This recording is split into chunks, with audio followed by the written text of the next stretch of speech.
Hello, conquistadors, and welcome to the show where I throw a tantrum when I don't get what I want. But really, this is the show where I'm reading Harry Potter every single day. I haven't read it before, so please don't spoil anything in the chat or comments. This here is Dexter, and he's been a little mumpy boy all day long. He's been unhappy. He's just been whining and growling at me. There we go. We're twins today. So yeah, we've been reading this book. We're on book number 7. If there are spoilers for book number 7, I recommend you go back to the beginning. But last time Hedwig died, which is so sad. It is so sad, very sad. I understand why many of you were angry at me for doing that voice for so long. Oh man. So before we start today, 2 things I'd like to mention. The first thing is I'm going to make a Twitch account. I'm going to do some video gaming.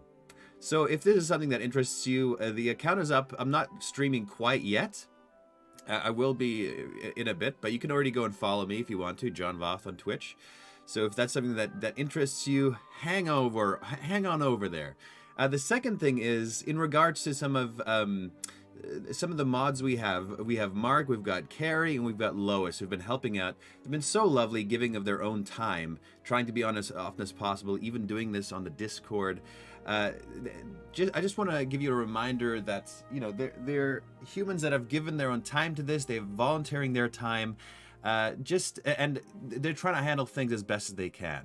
Okay, so please just give them the respect and decency when you respond to them and talk to them. They are trying to, they're doing this because they love the community. They love, especially during these times, having a community like this during these times. And they're trying to not spoil it for people who haven't read the books yet, including me and other people on the stream, Mark himself, who is a moderator. So please don't spoil anything. I know it might be frustrating because you want to talk about something, but I think it's more important that we maintain the sense of innocence of approaching a book on its own merits without anybody's input. If that makes sense. You can talk about stuff that happened before, but stuff in the future, let's avoid it. All right. So let's get started, shall we? Wah, wah, wah. So, oh yeah. So what happened was, and also Hagrid collapsed down from the sky in his motorbike to the earth. But apparently Hagrid's fine. That's the last sentence I stopped on. There is a man and there is a woman. If you could give me some adjectives for the man and some adjectives for the woman, that's all, so I can formulate some kind of voice to get into this. All right. This is your first live, Celeste. Celeste Salazar. You've got a wicked name, and I like your name. Welcome to the stream, you. Both are kind and friendly. Okay, great. Thank you. Provincial. Kind. Kind voice. All right. Oh, man, warm and merry. Woman, a little haughty but friendly. Humble, hot. Okay, very friendly. And all right, here we go. Harry Potter and the Philosopher's Stone, Book 1. Here we go. He opened his eyes and saw that he was lying on a Oh, I also have some whiskey for today. Cheers. He opened his eyes and saw that he was lying on a sofa in an unfamiliar, lamp-lit sitting room. His rucksack lay on the floor a short distance away, wet and muddy. A fair-haired, big-bellied man was watching Harry anxiously. "Hagrid's fine, son," said the man. "The wife's seeing to him now. How are you feeling? Anything else broken? I fixed your ribs, your tooth, and your arm. I'm Ted, by the way. Ted Tonks. Dora's father." What? No way. Okay. Harry sat up too quickly. Lights... Oh, wait, didn't they say that? What was going to happen? Yeah. Lights popped in front of his eyes, and he felt sick and giddy. Voldemort. Easy now, said Ted Tonks, placing a hand on Harry's shoulder and pushing him back against the cushions. That was a nasty crash he just had. What happened, anyway? Something go wrong with the bike? Arthur Weasley overstretched himself again, him and his muggle contraptions.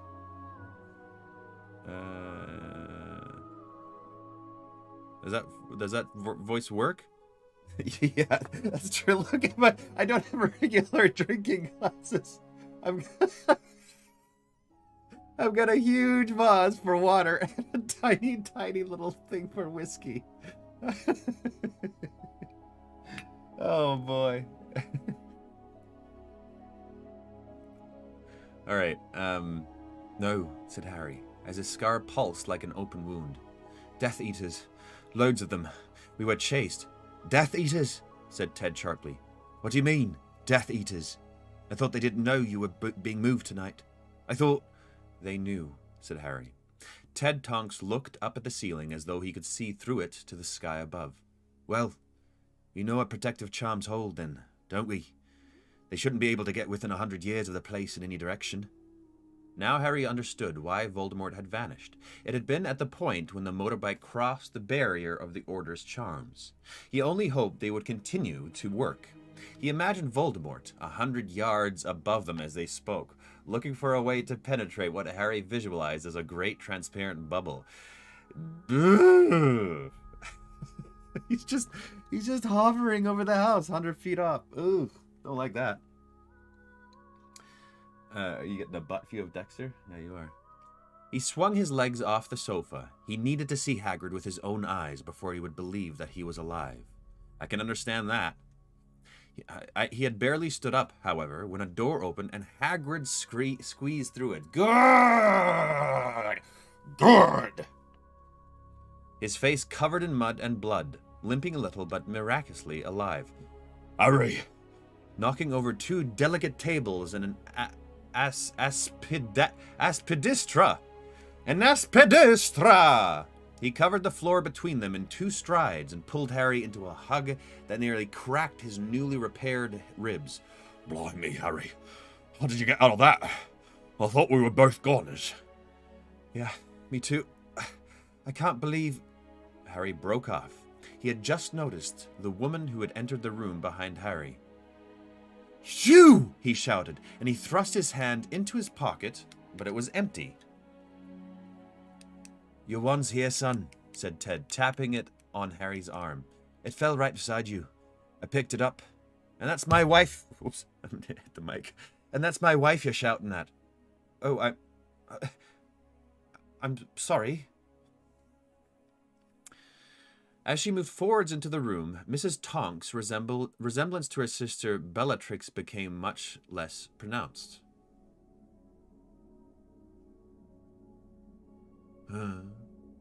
Wait a second. Oh, we're right. Okay. Yeah. Yeah. Okay. So how many siblings are there? It's Bellatrix, Lucius Draco's mom, and her? Those are the 3 siblings? My wife! There's 3 siblings, 3 sisters. Okay, thank you very much. Her hair was light, soft brown, and her eyes were wider and kinder. Nevertheless, she looked a little haughty, what was that adjective, after Harry's exclamation. What happened to our daughter? She asked. Hagrid said you were ambushed. Where is Nymphadora? I don't know, said Harry. We don't know what happened to anyone else. She and Ted exchanged looks. A mixture of fear and guilt gripped Harry at the sight of their expressions. If any of the others had died, it was his fault, all his fault. He had consented to the plan, given them his hair. The portkey, he said, remembering all of a sudden. We've got to get back to the burrow and find out. Then we'll be able to send you word, or Tonks will, once she's... Dora'll be okay, Dromeda, said Ted. She knows her stuff. She's been in plenty of tight spots with the auras. The portkey's through here, he added to Harry. It's supposed to leave in 3 minutes. If you want to take it. Yeah, we do, said Harry. He seized his rucksack, swung it onto his shoulders. He looked at Mrs. Tonks, wanting to apologize for the state of fear in which he left her and for which he felt so terribly responsible. But no words occurred to him that did not seem hollow and insincere. I'll tell Tonks, Dora, to send word, to send word, when she... Thanks for patching us up. Thanks for everything. He was glad to leave the room and followed Ted Tonks along a short hallway and into a bedroom. Hagrid came after them, bending low to avoid hitting his head on the door lintel.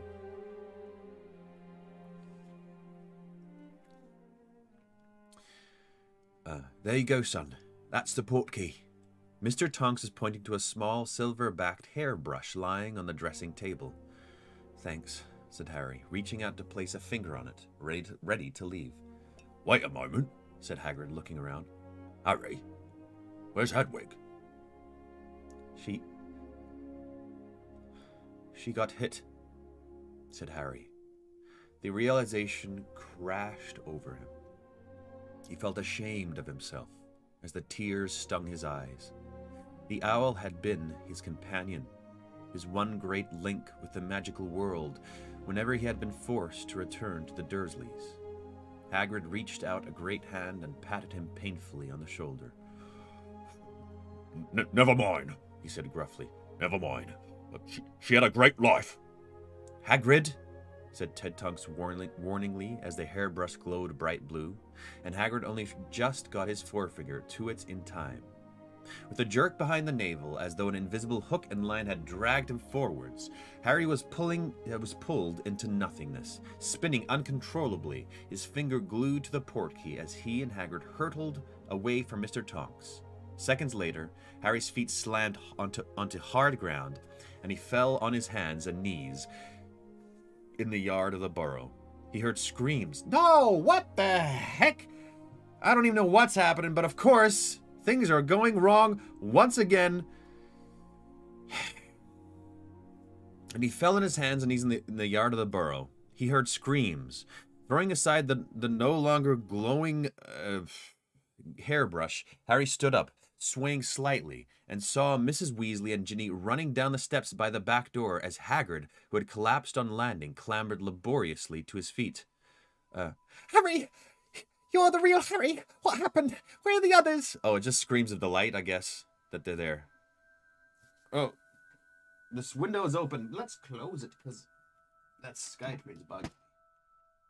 Oh, feeling a bit off today. I don't know why. Bit low energy today. I feel so sorry for Harry. Yeah, me too. What do you mean? Isn't anyone else back? Harry panted. The answer was clearly etched in Mrs. Weasley's pale face. The Death Eaters were waiting. Oh, no. The Death Eaters were waiting for us, Harry told her. We were surrounded the moment we took off. They knew it was tonight. I don't know what happened to anyone else. 4 of them chased us. It was all we could do to get away, and then Voldemort caught up with us. He could hear the self-justifying note in his voice, the plea for her to understand why he did not know what happened to her sons. But, thank goodness you're all right, she said, pulling him to a hug he did not feel he deserved. Haven't got any brandy, have you, Molly? Asked Hagrid a little shakily. Oh, for medical purposes. She could have summoned it by magic, but as she hurried back towards the crooked house, Harry knew that she wanted to hide her face. He turned to Ginny, and she answered his unspoken plea for information at once. Ron and Tonks should have been back first, but they missed their portkey. It came back without them, she said, pointing at a rusty oil can lying on the ground nearby. And that one, she pointed at an ancient plimsoll. I don't know what a plimsoll is. Should have been Dad and Fred's. They were supposed to be second. You and Hagrid were third, and... She checked her watch. If they made it, George and Lupin ought to be back in about a minute. Mrs. Weasley reappeared, carrying a bottle of brandy, which she handed to Hagrid. He uncorked it and drank it straight down in one. I'm not going to do that. It's like a slipper shoe. Okay, gotcha. Mum! Shouted Ginny, pointing to a spot several feet away. Oh, wait. That was... Oh, sorry. I thought it was Hermione, but it was Ginny. My bad. A blue light had appeared in the darkness. It grew larger and brighter, and Lupin and George appeared, spinning and then falling. Good. Harry knew immediately that there was something wrong. Lupin was supporting George, who was unconscious and whose face was covered in blood. Oh, damn. Everything is going wrong. No. Harry ran forwards and seized George's legs. Together, he and Lupin carried George into the house and through the kitchen to the sitting room, where they laid him on the sofa. As the lamplight fell across George's head, Ginny gasped, and Harry's stomach lurched. One of George's ears was missing.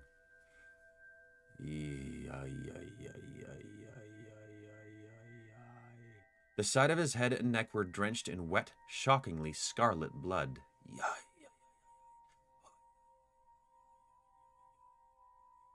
No sooner had Mrs. Weasley bent over her son than Lupin grabbed Harry by the upper arm and dragged him, none too gently, back into the kitchen, where Hagrid was still attempting to ease his bulk through the back door. "Oi!" said Hagrid indignantly. "Let go of him! Let go of Harry!" Lupin ignored him. Who is Lupin saying this? "What creature sat in the corner the first time that Harry Potter visited my office at Hogwarts?" he said, giving Harry a small shake. "Answer me!" Oh, he's testing him. A Grindylow in a tank, wasn't it? Lupin released Harry and fell back against a kitchen cupboard. "What was that about?" roared Hagrid. "I'm sorry, Harry, but I had to check," said Lupin tersely. "We've been betrayed. Voldemort knew that you were being moved tonight, and the only people who could have told him were directly involved in the plan. You might have been an imposter." So why aren't you checking me?" panted Hagrid, still struggling to fit through the door.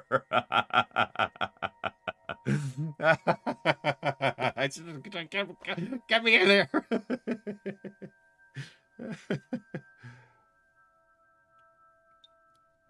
"You're half giant," said Lupin, looking up at Hagrid. "The Polyjuice potion is designed for human use only." None of the Order would have told Voldemort we were moving tonight," said Harry. The idea was dreadful to him. He could not believe it of any of them. Voldemort only caught up with me towards the end. He didn't know which one I was in the beginning. If he'd been in on the plan, he'd have known from the start I was the one with Hagrid.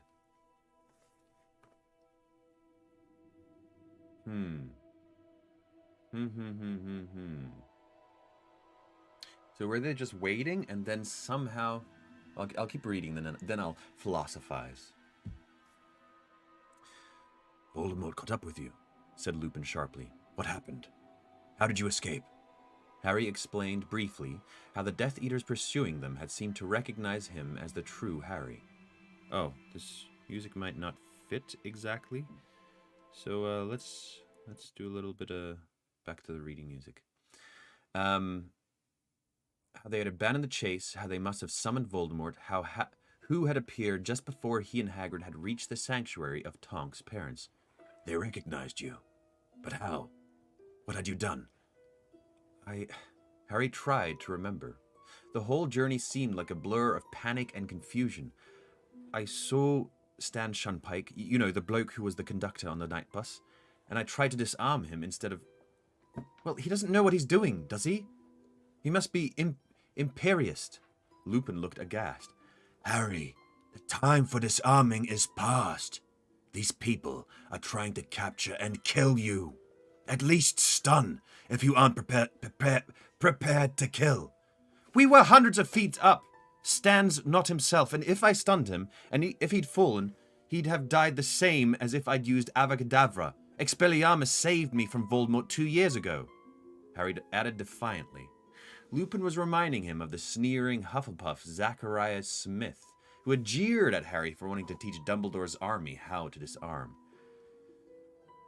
"Yes, Harry," said Lupin with painful restraint, "and a great number of Death Eaters witnessed that happening.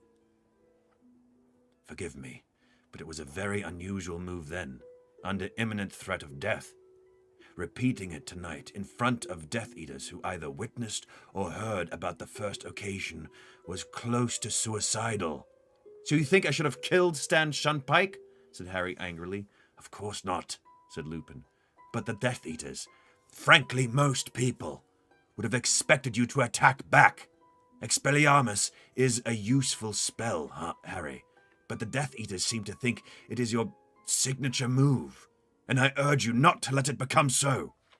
Lupin was making Harry feel idiotic, and yet there was still a grain of defiance inside him. "I won't blast people out of my way just because they're there," said Harry. "That's Voldemort's job." That's some backbone, and that's some, he's got his own ethical and moral system, which to me makes a lot of sense, even though it's very difficult. to fulfill morals. Yeah. Lupin's retort was lost, finally succeeding in squeezing through the door. All this time he's trying. I can just imagine. I hope in the movie version, don't tell me if it is, but when this conversation happens, I hope in the background there's just Hagrid going. But there's a serious conversation happening. Hagrid staggered to a chair and sat down. It collapsed beneath him. What is he, the new Neville? Ignoring his mingled oaths and apologies, Harry addressed Lupin again. Will George be okay? All Lupin's frustrations with Harry seemed to drain away at the question. I think so. Although there's no chance of replacing his ear. Not when it's been cursed off.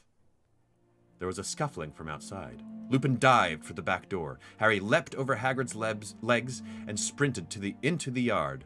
Two figures had appeared in the yard, and as Harry ran towards them, he realized they were Hermione, now returning to her normal appearance, and Kingsley, both clutching a bent coat hanger. Hermione flung herself into Harry's arms, but Kingsley showed no pleasure at the sight of any of them. Over Hermione's shoulder, Harry saw him raise his wand and point it at Lupin's chest. I'm just putting this mic down here. There we go. Oh, he points it at Lupin's chest? No, don't do anything stupid. The last words Albus Dumbledore spoke to the pair of us. Harry is the best hope we have. Trust him, said Lupin calmly. Kingsley turned his wand on Harry, but Lupin said, It's him. I've checked. All right, said Kingsley, stowing his wand back beneath his cloak. But somebody betrayed us. They knew it was tonight. So it seems, replied Lupin. But apparently they did not realize that there would be 7 Harrys. Small comfort, snarled Kingsley. Who else was back? Only Harry, Hagrid, George, and me. Hermione stifled a little moan behind her hand. What happened to you? Lupin asked Kingsley. Followed by 5, injured 2. Might have killed 1. Kingsley reeled off. And we saw you-know-who as well. He joined the chase halfway through, but vanished pretty quickly. Remus. He can fly, supplied Harry. I saw him too. He came after Hagrid and me. So that's why he left. To follow you, said Kingsley. I couldn't understand why he'd vanished, but what made him change targets? Harry behaved a little too kindly to Stan Shunpike, said Lupin. Stan? Repeated Hermione. But I thought he was in Azkaban. Kingsley let out a mirthless laugh. Hermione, there's obviously been a mass breakout which the Ministry has hushed up. Traverse's hood fell off when I cursed him. He's supposed to be inside too. But what happened to you, Remus? Where's George? He lost an ear, said Lupin. Lost an... repeated Hermione in a high voice. Snape's work, said Lupin. Snape? Shouted Harry. You didn't say... He lost his hood during the chase. Sectum Sempra was always a specialty of Snape's. I wish I could say I'd paid him back in kind, but it was all I could do to keep George on the broom after he was injured. He was losing so much blood.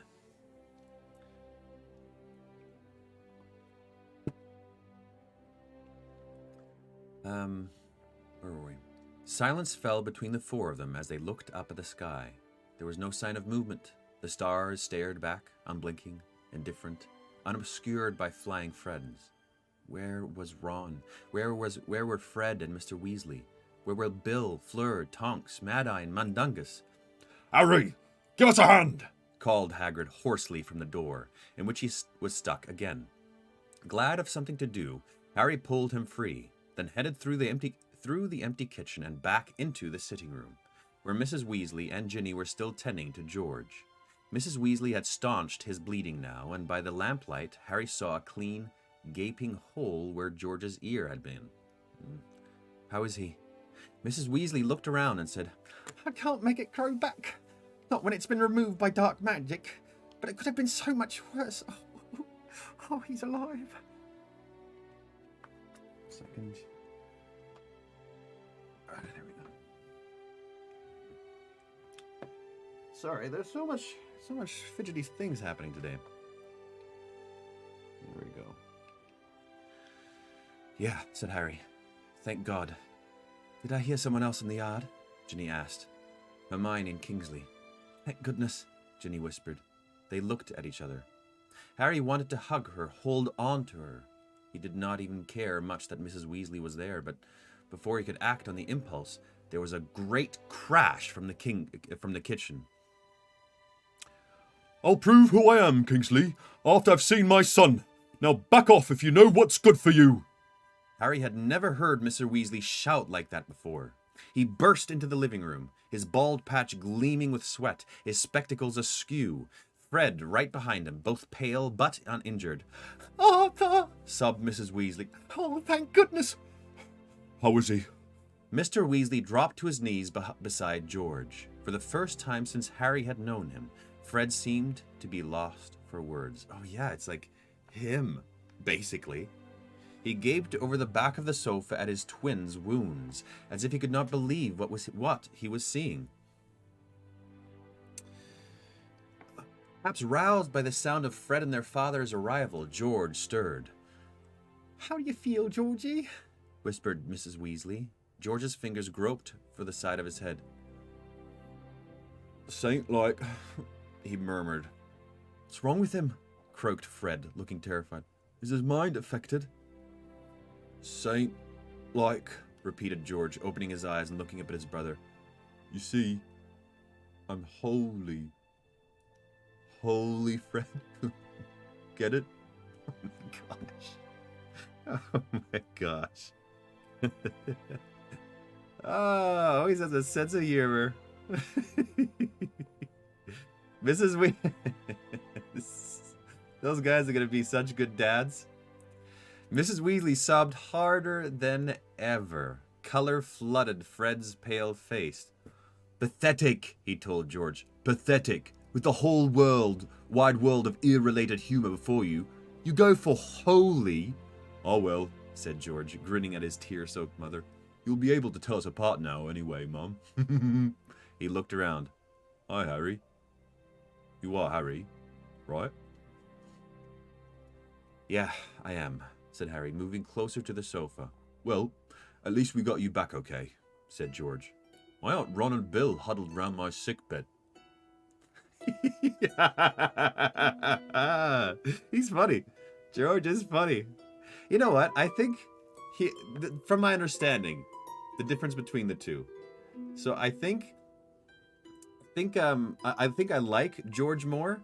He's a little less aggressive, but Fred is a bit more, I don't know what you call it, street smart, a bit more intelligent in that way. Not that George is dumb, but I think he's just a bit more like the leader of the duo. But I like George more.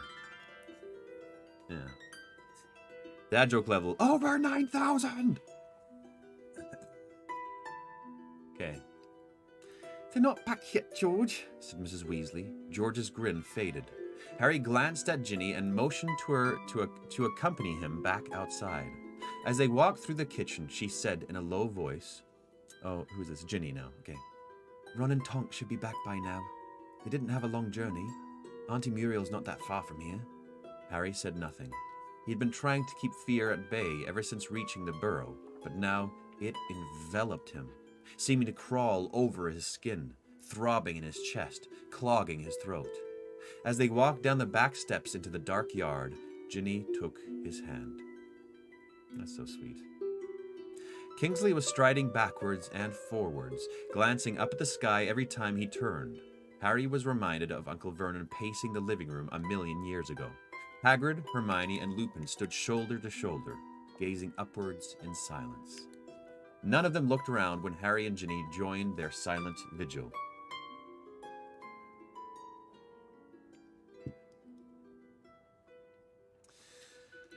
The minutes stretched into what might have well been years. The slightest breath of wind made them all jump and turn towards the whispering bush or tree in the hope that one of the missing Order members might leap unscathed from its leaves.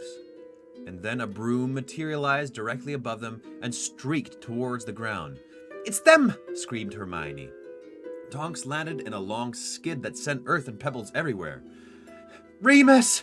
Tonks cried as she staggered off the broom into Lupin's arms. His face was set and white. He seemed unable to speak. Ron tripped dazedly towards Harry and Hermione. "Oh, you're okay," he mumbled, before Hermione flew at him and hugged him tightly. I wonder if the romance will happen in this book. I wonder. Obviously, it's gotta happen in this book, and it will happen in this book. I thought... "I'm all right," said Ron, patting her on the back. "I'm fine." "Ron was great," said Tonks warmly, relinquishing her hold on Lupin. "Wonderful. Stunned one of the Death Eaters straight to the head. And when you're aiming at a moving target from a flying broom..." "You did," said Hermione, gazing up at Ron with her arm still around his neck. We're getting all schmaltzy up in here. "You did? You were the grand hero of the moment. Ew, I'm so in love with you." Always the tone of surprise, he said, a little grumpily, breaking free. "Come on, Ron." "Are we the last back?" "No," said Ginny. "We're still waiting for Bill and Fleur and Mad-Eye and Mundungus. I'm going to tell Mum and Dad you're okay, Ron." She ran back inside. "So what kept you? What happened?" Lupin sounded almost angry at Tonks. John ruining the moment.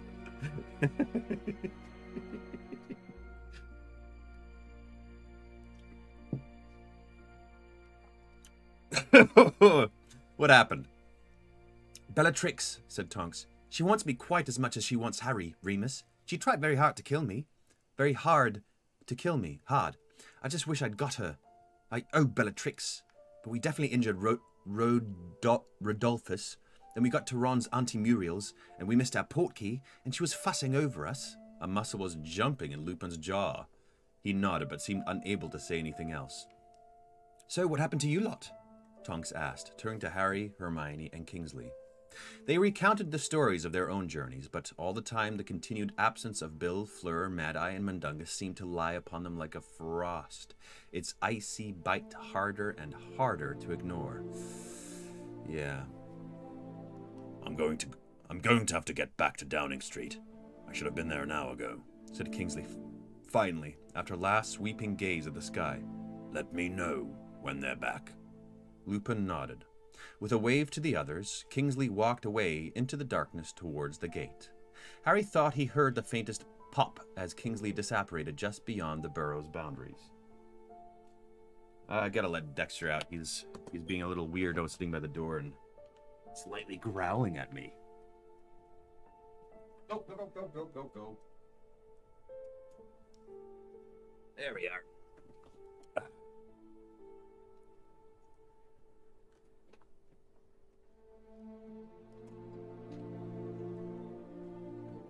No. I would love to read some romance novels. I think that'd be a very fun one-off.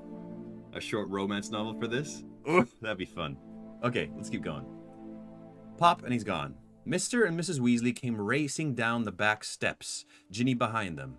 Both parents hugged Ron before turning to Lupin and Tonks. "Thank you," said Mrs. Weasley, "for our sons." "Don't be silly, Molly," said Tonks at once. "How's George?" asked Lupin. "What's wrong with him?" piped up Ron. "He's lost." But the end of Mrs. Weasley's sentence was drowned in a general outcry. A thestral had just soared into sight and landed a few feet from them. Bill and Fleur slid from its back, windswept but unhurt. "Bill! Oh, thank God, thank God!" Mrs. Weasley ran forwards, but the hug Bill bestowed upon her was perfunctory. Looking directly at his father, he said, "Mad-Eye's dead."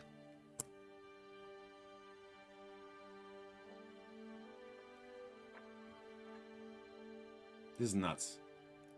Come on now. I loved Mad-Eye. That grumpy goat.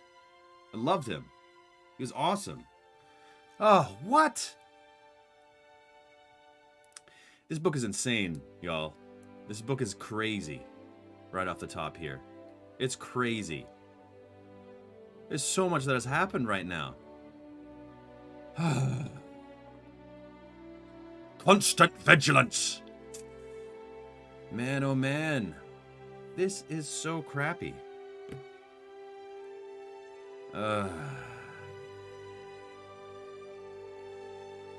Okay, well, let's find out what happened to Mad Eye.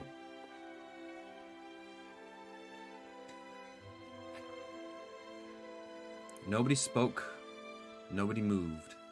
Harry felt as though something inside him was falling through the earth, leaving him forever. We saw it, said Bill. Fleur nodded. Tear tracks. I'll put on some sad music, why not? Tear tracks glittering on her cheeks in the light from the kitchen window. It happened just after we broke out of the circle. Mad Eye and Dung were close by us. They were heading north too. Voldemort, he can fly, went straight for them. Dung panicked. I heard him cry out. Mad Eye tried to stop him, but he disapparated. Voldemort's curse hit Mad Eye full in the face. He fell backwards off his broom, and there was nothing we could do. Nothing. We had half a dozen of them on our own tail. Bill's voice broke. Of course, you couldn't have done anything, said Lupin. They all stood looking at each other. Harry could not quite comprehend it. Mad Eye dead. It could not be. Mad Eye, so tough, so brave, the consummate savior. At last it seemed to dawn on everyone, though nobody said it, that there was no point waiting in the yard anymore. And in silence they followed Mr. and Mrs. Weasley back into the burrow and into the living room, where Fred and George were laughing together. What's wrong? Said Fred, scanning their faces as they entered. What's happened? Who's... Mad Eye, said Mr. Weasley. Dead. The twins' grins turned to grimaces of shock. Nobody seemed to know what to do. Tonks was crying silently into a handkerchief. She had been close to Mad Eye, Harry knew, his favorite and his protege at the Ministry of Magic. Hagrid, who had sat down on the floor in the corner where he had the most space, was dabbing his eyes with his tablecloth-sized handkerchief. Bill walked over to the sideboard and pulled out a bottle of fire whiskey and some glasses. Here, he said, and with a wave of his wand he sent 12 full glasses soaring through the room to each of them, holding the 13th aloft. Mad Eye! Mad Eye! They all said, and drank. Music's a bit too loud. Okay, thanks for letting me know. Ah, man. Mad Eye's gone. It's so sucky. Okay, turn the music down a little bit. There we go. Let me know if that's good. Mad Eye, Echoed Hagrid, a little late with a hiccup. The fire whiskey seared Harry's throat. It seemed to burn feeling back into him, dispelling the numbness and sense of unreality, firing him with something that was like courage. So, Mundungus disappeared, said Lupin, who had drained his own glass in one. The atmosphere changed at once. Everybody looked tense, watching Lupin, both wanting him to go on, it seemed to Harry, and slightly afraid of what they might hear. Can you turn the music up a scooch? Tim Opperman. I don't know if I should trust you, Tim. Tim's a friend of mine. He's just playing. I know what you're thinking, said Bill. And I wondered that too, on the way back here. Because they seemed to be expecting us, didn't they? But Mundungus can't have betrayed us. They didn't know there would be 7 Harrys. That confused them the moment we appeared. And in case you've forgotten, it was Mundungus who suggested that little bit of skullduggery. Why wouldn't he have told them the essential point? I think Dung panicked. It's as simple as that. He didn't want to come in the first place, but Mad Eye made him. And you know who went straight for them. It was enough to make anyone panic. You know who acted exactly as Mad Eye expected him to, sniffed Tonks. Mad Eye said he'd expect the real Harry to be with the toughest, most skilled auras. He chased Mad Eye first, and when Mundungus gave them away, he switched to Kingsley. Yes, and that is all very good, snapped Fleur. But still, it does not explain how they knew we were moving Harry tonight, does it? Somebody must have been careless. Somebody let slip the date to an outsider. It is the only explanation for them knowing the date, but not the whole plan.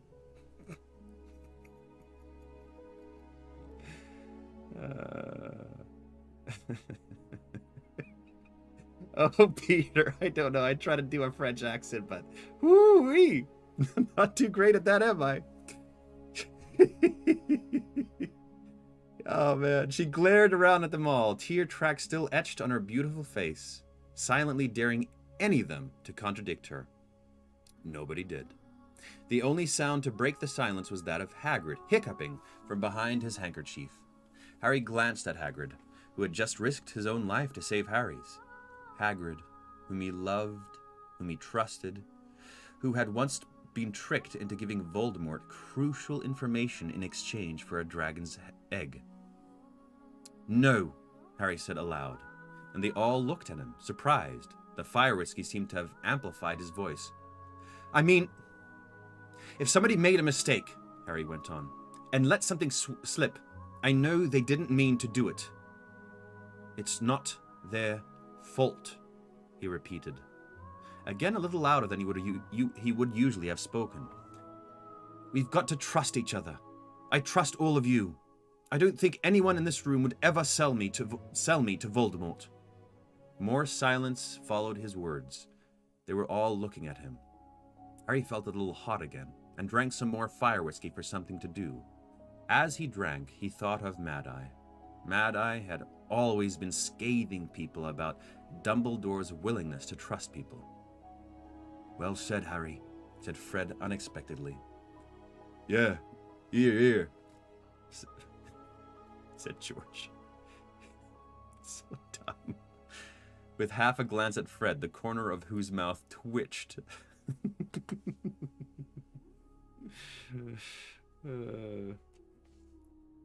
Lupin was wearing an odd expression as he looked at Harry. It was close to pitying. "You think I'm a fool?" demanded Harry. "No. I think you're like James," said Lupin, "who would have regarded it as the height of dishonor to mistrust his friends." Harry knew what Lupin was getting at, that his father had been betrayed by his friend, Peter Pettigrew. He felt irrationally angry. He wanted to argue, but Lupin had turned away from him, set down his glass upon a side table, and addressed Bill. "There's work to do. I can ask Kingsley whether—" "No," said Bill at once. "I'll do it. I'll come." "Where are you going?" said Tonks, and Fleur together. "Mad-Eye's body," said Lupin. "We need to recover it." "Oh, can't it—" began Mrs. Weasley, with an appealing look at Bill. "Wait," said Bill. "Not unless you'd rather that—" Ooh, what the heck happened? "Not unless you'd rather the Death Eaters took it." Oh, wait, that's not Lupin. "Not unless you'd rather the Death Eaters took it." Nobody spoke. Lupin and Bill said goodbye and left. The rest of them now dropped into chairs, all except for Harry, who remained standing. The suddenness and completeness of death was with them like a presence. Oh, what a sentence. The suddenness and completeness of death was with them like a presence.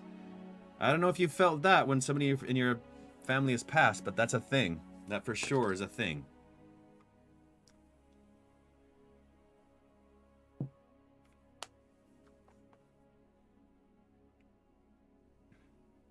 "I've got to go too," said Harry. 10 pairs of startled eyes looked at him. "Don't be silly, Harry," said Mrs. Weasley. "What are you talking about?" "I can't stay here." He rubbed his forehead. It was prickling again. It had not hurt like this for more than a year. "You're all in danger while I'm here. I don't want—" "But don't be so silly," said Mrs. Weasley. "The whole point of tonight was to get you here safely, and thank goodness it worked. And Fleur's agreed to get married here rather than in France. We've arranged everything so that we can all stay together and look after you."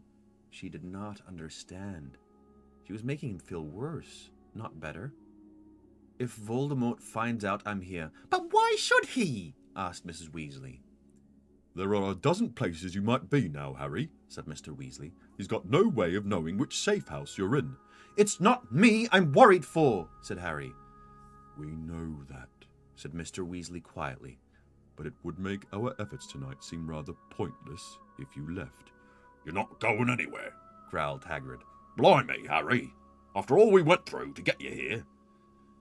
Yeah, what about my bleeding ear?" said George, hoisting himself up on his cushions. "I know that—" "Mad-Eye wouldn't want—" "I know!" Harry bellowed. He felt beleaguered and blackmailed. Did they think he did not know what they had done for him? Didn't they understand that it was for precisely that reason that he wanted to go now, before they had to suffer any more on his behalf? There was a long and awkward silence in which his scar continued to prickle and throb, and which was broken at last by Mrs. Weasley.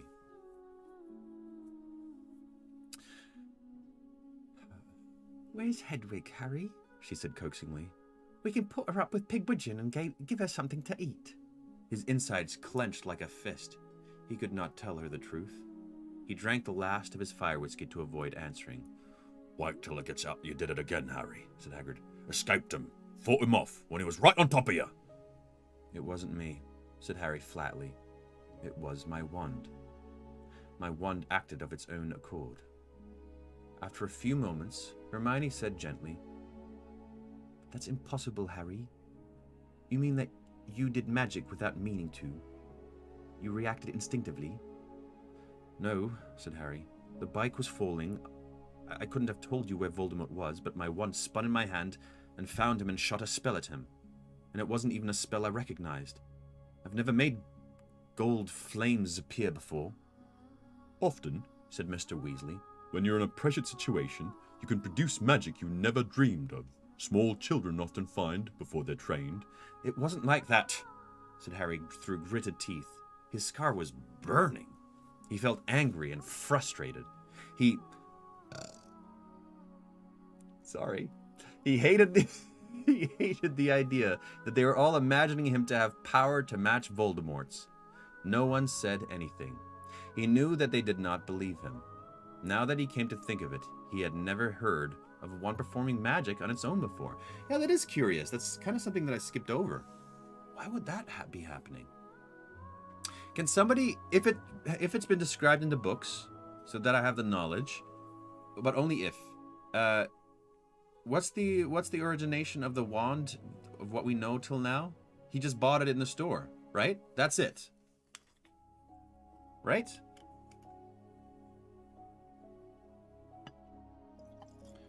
You're never sorry. That was so delicate. Oh, I wasn't even thinking. I just wanted to pour a titch of it. And while I was talking, I poured it all full. I'm not going to drink all of this. That's way too much. But I'll sip on it. Feather. The wand chooses the wizard. It has a twin core with Voldemort's wand. That's it. Okay. Yeah, let Lois answer this. Good idea. Good idea. Okay, I'm going to hold off until Lois summarizes down there. His scar seared with pain. It was all he could do to not moan aloud. Muttering about fresh air, he set down his glass and left the room. As he crossed the dark yard, the great skeletal thestral looked up, rustled its enormous bat-like wings, then resumed its grazing. What for? You're a skeleton, you dumb horse. Harry stopped at the gate into the garden, staring out at its overgrown plants, rubbing his pounding forehead and thinking of Dumbledore. Dumbledore would have believed him. He knew it. Dumbledore would have known how and why Harry's wand had acted independently, because Dumbledore always had the answers. He had known about wands, had explained to Harry the strange connection that existed between his wand and Voldemort's. But Dumbledore, like Mad Eye, like Sirius, like his parents, like his poor owl, all were gone, where Harry could never talk to them again. He felt a burning in his throat that had nothing to do with fire whiskey.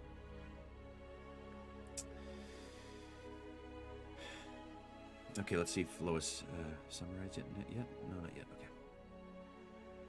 And then, out of nowhere, the pain in his scar peaked. As he clutched his forehead and closed his eyes, a voice screamed inside his head. I don't know what the voice is. You told me the problem will be solved by using another's wand. This is Voldemort speaking to somebody else. You told me the problem would be solved by using another's wand. Okay. So he's got info from somebody. Oh, he can't. Okay, here's my Premonition, idiot. It's time for John's premonition.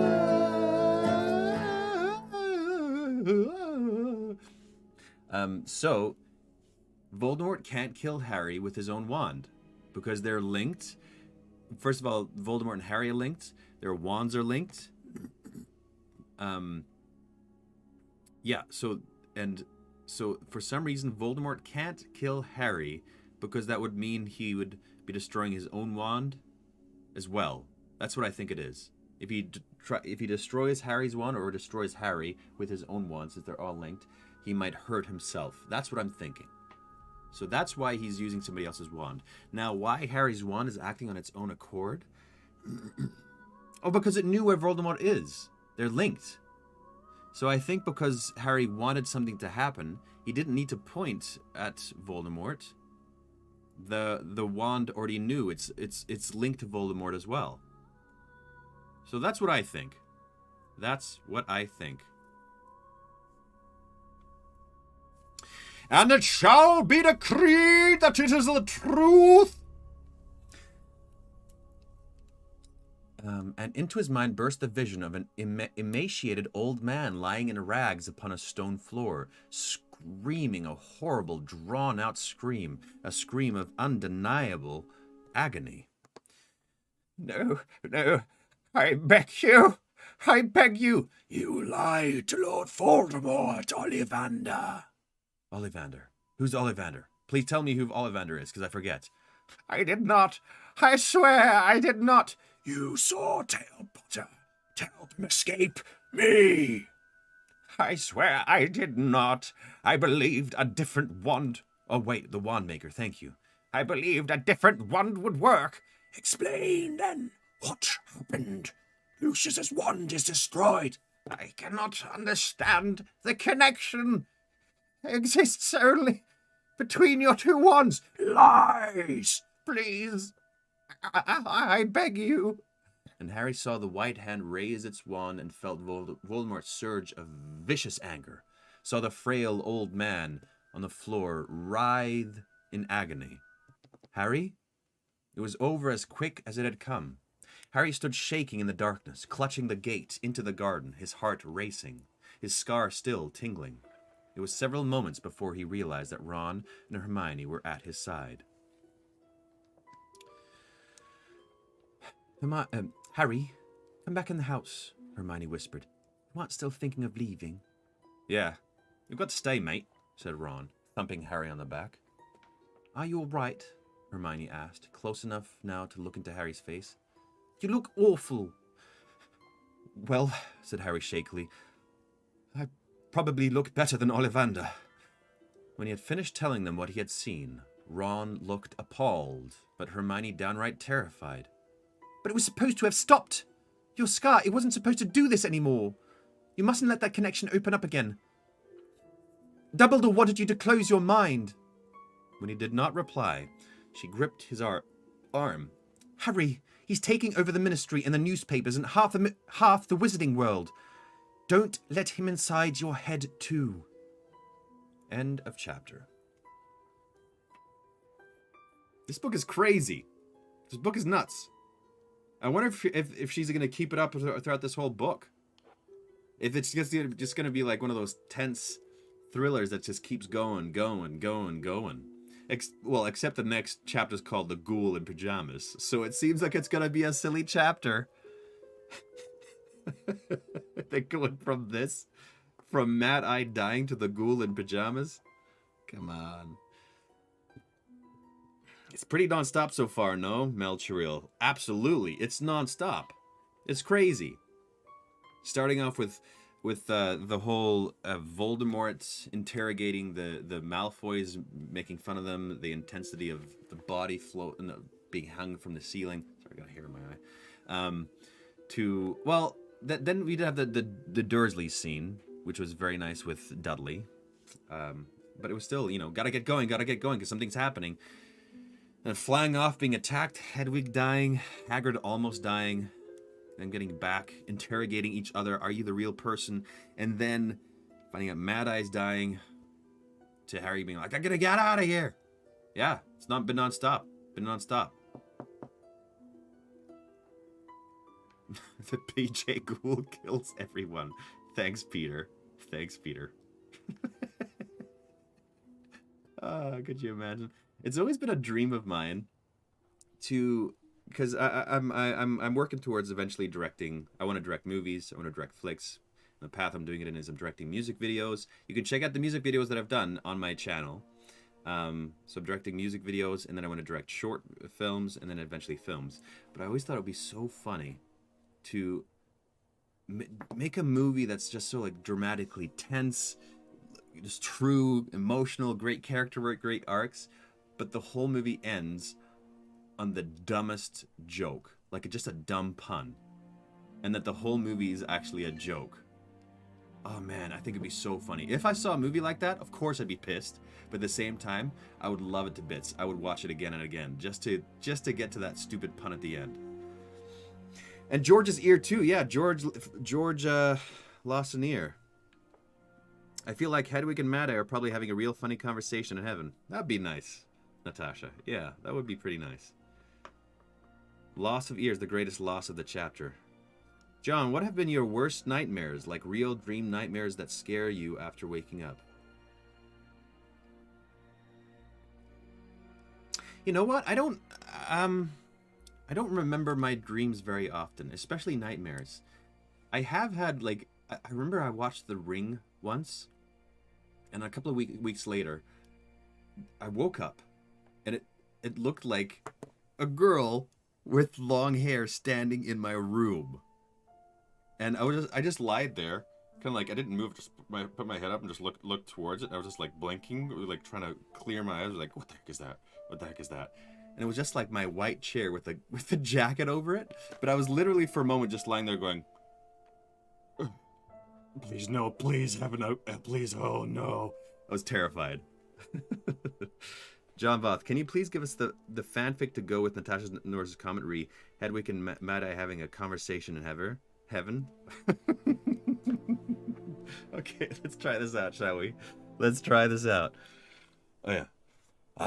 Well, hope they do well down there.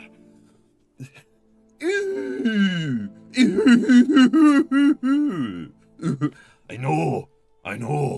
I'm worried for a putt or two, but I think they'll make it through. I'll miss him too, Hedwig. That's true, the food up here's pretty good. Something like that.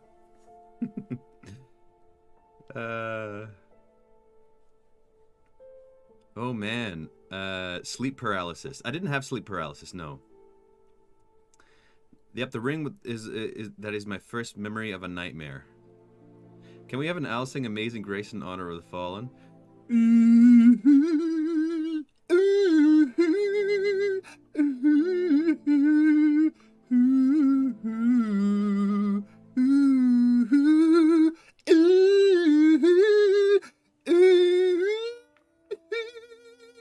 That's all I'm getting. Is the girl from The Ring your boggart? What would be my boggart? I think my boggart would just be like a big, just like this big, sweaty, naked man with insanity in his eyes. just like, just so sweaty. That would be my boggart. That was you are a king. Thank you very much. Thank you very much. I once said my best friend pretended to like me our whole lives, and I cried for 10 minutes after I woke up. Oh no, that is the worst. That would be the worst. I once had this weird nightmare that this actor tried to impersonate an owl. Oh, that sounds more like a dream to me, Mo Luther. Hedwig is pooping on you from heaven. I think Hedwig would appreciate this. John's boggart is starting the stream and 0 people viewing. John needs his hand gesture to hit the high note. That's true. When will you play on Twitch? I gotta get stuff set up first. I will let you know on here. I will let you know when I'm probably in a week's time is when I'll start playing on Twitch. Join the Discord. There's people are playing Among Us, coordinating there, playing stuff there, sharing their recipes, sharing movies and stuff that they're watching, sharing their theories, I guess, on the spoiler chat that I'm not allowed to look at. I'm not looking at. But yeah, if you want to, it's in the link in the bio. And yeah, come play with Among Us people. What would be John's boggart? I already mentioned that. Big sweaty dude. John, your boggart is chronic neck pain. Timothy, actually, you're right. That is my worst nightmare, to have that for the rest of my life. Oh, that was just the worst. Oh, okay, everybody. I hope you had fun. I will see you tomorrow again. We will continue with Chapter 6, The Ghoul in Pajamas. I'm a ghoul in pajamas. I'm a ghoul in pajamas. You better watch out or I'll sleep on you. I'm a ghoul in pajamas. I'm a ghoul in pajamas. Don't fall asleep, 'cause I'll sleep